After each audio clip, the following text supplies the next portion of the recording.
फरीदाबाद में दो rented house में पुलिस को मिलता है 3000 किलो के एक्सप्लोइज। ये इतना ज़्यादा होता है कि अगर ये ब्लास्ट सक्सेसफुल हो जाता तो पूरा का पूरा दिल्ली एनसीआर ख़त्म हो जाता। अब सवाल उठता है कि फरीदाबाद में 3000 किलो के एक्सप्लोइज कहाँ से आए।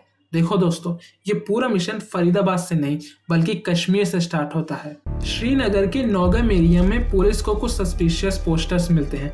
जैसे ही पता चलता है पुलिस को इसको ट्रेस करना शुरू कर दिया और धीरे धीरे हिंट मिलना स्टार्ट हो गया था। फिर उसके बाद कश्मीर से ये इन्वेस्टिगेशन फरीदाबाद के फतेहपुर में शिफ्ट हो गया। यहाँ के हॉस्पिटल्स के स्टाफ्स और मेडिकल कॉलेज के बीच में इतने सारे राज थे कि दुनिया के सामने कभी भी नहीं आया। और जानते हो, किसी ने सोचा नहीं था कि इतना बड़ा राज बॉम्ब ब्लास्ट छुपा हो सकता है इस जगह पर।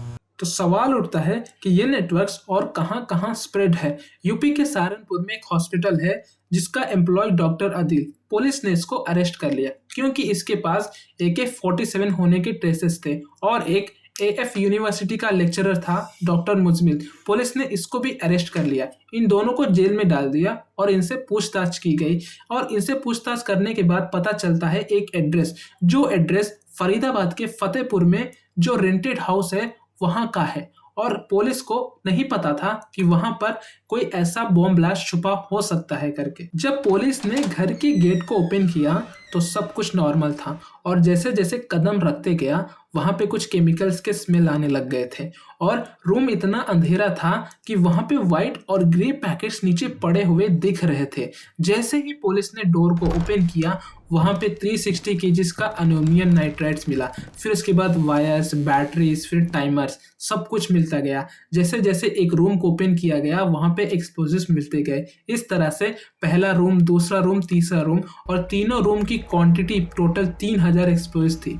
पुलिस ने पूरी की पूरी रेड मार दी। सबसे डेंजरस बात यह है कि बॉम्ब की फिटिंग ऑलरेडी हो चुकी थी, सिर्फ ब्लास्ट करना बाकी रह गया था। और जानते हो, जो वेपन्स और डिवाइसेस मिले वो एक्चुअली बॉम्ब को बनाने के काम आते थे। मतलब रिफायल्स, टाइमर्स और रिमोट्स, ये सब कुछ बॉम्ब को असेंबल करने के लिए आता है। लेकिन बात यह है कि ये कोई क्रिमिनल्स नहीं थे, ये डॉक्टर्स और हाईली एजुकेटेड प्रोफेशनल्स थे। अब सोचो एक बार, एक डॉक्टर का काम होता है जिंदगी बचाने का, लेकिन यहाँ पे जिंदगी खत्म करने की प्लान बन रही थी। और इसी बीच 10 नवंबर को हुंडा i20 ब्लास्ट होता है दिल्ली के रेड फोर्ट के रोड पर। और सब एजेंसीज इसके ऊपर इन्वेस्टिगेशन करने के लिए चली जाती हैं और हिंट्स मिलना स्टार्ट हो जाता है। जो कार ब्लास्ट में यूज हुआ था वो लास्ट टाइम उमर नाबी के पास था। और जो कार में बॉम्ब था वो फरीदाबाद के जो रेंटेड हाउस थे वहां के एक्सप्लोइज से मैच करता था। शायद पैनिक में ट्रिगर हो गया होगा, लेकिन इसका कोई प्रूफ नहीं मिलता है कि फरीदाबाद में जो रेंटेड हाउस में एक्सप्लोसिव्स मिले हैं वो इससे मैच करते हो। और दोस्तों, इस मिशन को कंप्लीट करने के लिए यहाँ तक Jammu and Kashmir, UP police, Delhi police, Haryana police और NIA, NSG जैसे हाइब्रिड एजेंसीज ने इस मिशन को किया और ये इन्वेस्टिगेशन अभी भी एक्टिव है।